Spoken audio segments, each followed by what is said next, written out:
आज हम बात करेंगे आपके वीजा आने के बाद जब आप यूएस से जाते हैं तो आपके जो इमिग्रेशन पे जो आपसे क्वेश्चंस पूछे जा सकते हैं या फिर वहाँ पे आपके जो कस्टम सर्विस है उसकी गाइडलाइन कि आपको क्या चीजें करनी है, क्या चीजें नहीं करनी है, वो सब मैं आपको इस वीडियो में बताऊंगी। तो चलिए शुरू करते हैं। तो सबसे पहले जब आप वहाँ पे जाते हैं तो वो लोग आपसे क्वेश्चनिंग करते हैं। बेसिकली वो आपसे आपका रीजन, वही पर्पज आपसे जानना चाहते हैं और आपकी इंटेंशन भी जानना चाहते हैं। आप किसी गलत काम के लिए तो यूएसए में एंटर नहीं हो रहे हैं या फिर आप कोई रोंग पर्सन तो नहीं है। तो उस चीज को प्रूव करने के लिए सबसे पहले आप क्या करेंगे, अपने डॉक्यूमेंट्स को तैयार करेंगे। Prepare your document. तो जो सबसे पहला डॉक्यूमेंट वो आपसे पूछेंगे वो ऑब्वियसली बात है आपका पासपोर्ट एंड वीजा, तो वो आपको उनको शो करना है। देन उसके बाद वो आपसे पूछेंगे कस्टम डिक्लेरेशन फॉर्म के बारे में। कस्टम डिक्लेरेशन फॉर्म आपको एक दिया जाता है फ्लाइट के टाइम पे और आपको फिल करना होता है।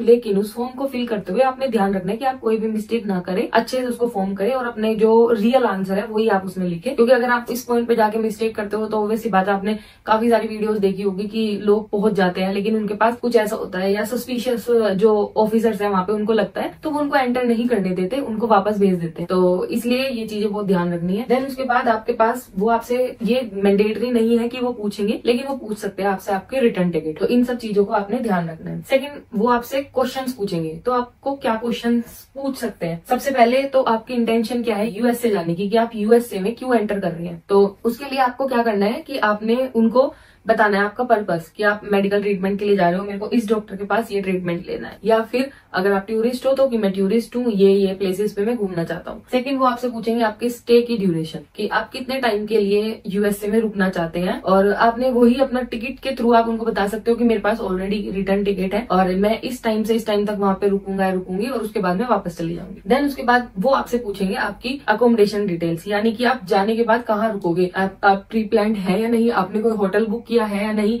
या फिर अगर आप फैमिली के पास जा रहे हैं तो आप कहाँ पे जा रहे हैं। तो आपको एक एड्रेस उनको देना होता है। तो पोस्ट कोड और एड्रेस आप अपने माइंड में याद रखें कि हाँ मैंने इस एड्रेस पे जाना है। देन उसके बाद आपसे क्वेश्चन वो पूछ रहे हैं तो आपने कैसे आंसर देना है। तो उसमें वही जो हम हर बार रिपीट करते हैं कि आपने पोलाइटली, कॉन्फिडेंटली और स्माइल करते हुए और ऐसे लगाते हुए कि ट्रू आंसर आपने देना है। कुछ भी आपने फॉल्स वहां पे नहीं बोलना है। आपने बिल्कुल एग्जैक्ट जो आपका रियल आंसर है वही आपने वहां पे बोलना है और ओवर एक्सप्लेन ना करें, नहीं ओवर आंसर्स दे। जो आपसे पूछा जा रहा है उसका डायरेक्ट एंड कॉन्साइज आंसर दे, वो आपके लिए बहुत बेस्ट होगा। तो फ्रेंड्स, मैंने आपको पहले बताया कि आपको इमिग्रेशन पे क्या क्या क्वेश्चन पूछ सकते हैं और आपने वो क्या क्या जवाब देके आपने उनको स्मार्टली हैंडल करना है और क्या आपने आंसर देने हैं उनके क्वेश्चन। तो अब मैं आती हूँ कस्टम क्लियरेंस पे। तो कस्टम क्लियरेंस क्या होता है, वो देखना चाहते हैं कि आपके लगेज में, आपका जो बैग है उसमें कोई ऐसा आइटम तो नहीं है जिससे यूएस से जाके आप कोई हार्म क्रिएट कर सके, या फिर रेस्ट्रिक्टेड तो आइटम आप नहीं कैरी कर रहे हो। तो एक्चुअली वो वहां पे आपका सब कुछ सामान चेक करेंगे, आपके गिफ्ट्स, आपका कैश और आपके पास जितने भी आइटम्स हैं वो सबको वो गो थ्रू करेंगे, स्कैन करेंगे। तो उसको आपने कैसे हैंडल करना है, सबसे पहला जो आपको एक फॉर्म मिलता है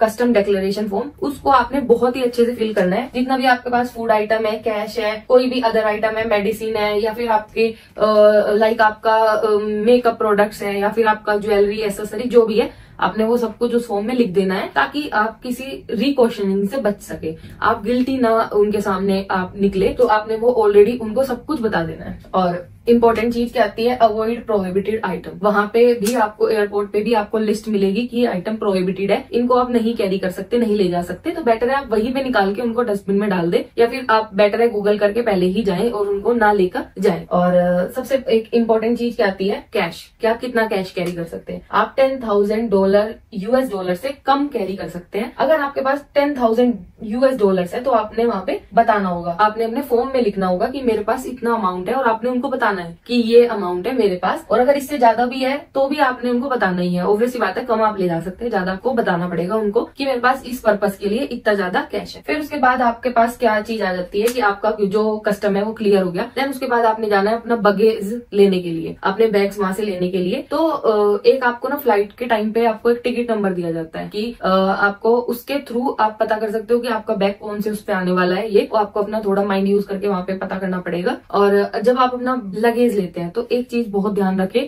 कि वो कहीं से टूटा फूटा ना हो, कोई चैन ओपन ना हो, क्योंकि ऑलरेडी हम लोग बहुत सारे केसेस ऐसा देखते हैं। तो बी अवेयर कि आपको कोई चीज ऐसी लगती है कि like this is not right, कि मेरा बैग खुला हुआ है या फिर मेरा बैग टूटा हुआ है ऐसे करके, या फिर आपको कोई आइटम दिखता है कि वो ये कुछ लाइक डिफरेंट है, तो आपने वहीं पे पुलिस ऑफिसर्स को आपने इन्फॉर्म करना है। जो आप आसपास आपको दिखेगा आपने उसको इन्फॉर्म कर देना है, ताकि आप सेफ हो सके। अपने सेफर ऑप्शन के लिए आपने ये चीज अपने ध्यान में रखनी है कि आप ऐसा भी कोई सामान कैरी ना करें जो प्रोहिबिटेड है। अगर आपके पास ज्यादा कैश है तो भी आपने उनको इन्फॉर्म कर देना है, और अपने जो बैगेज है उसका ध्यान रखते हुए आपने ध्यान रखना है कि आपके बैगेज में कोई डिफॉल्ट है, कुछ आ गया है, तो उसको आप एकदम से ऑफिसर्स को बता सकते हैं। देन उसके बाद आपका क्या होता है, बैग लेने के बाद ऑब्वियसली बात है आप एग्जिट करेंगे अपने एयरपोर्ट से। तो जो आपका एग्जिट वे है आप उसकी तरफ प्रोसीड करें। यहाँ पे आप अपनी फैमिली या जो भी आपको लेने आए हैं, आपके फ्रेंड्स रिलेटिव, उनसे आप मिल सकते हैं। और लाइक आप बेटर होता है कि आप अपना अरेंजमेंट पहले करके जाए। आप अपने अराइवल का टाइम उनको बताएं कि मैं इस टाइम पे अराइव हो रहा हूँ या हो रही हूँ। और अगर कोई आपको नहीं लेने आने वाला, आपने टैक्सी के थ्रू जाना है, तो बहुत सारी ऐप होती है, आप उन ऐप के थ्रू एडवांस में अपने लिए टैक्सी बुक करके रखें, ताकि आप हसल से बच सके। ये प्रोसेस वैसे इतना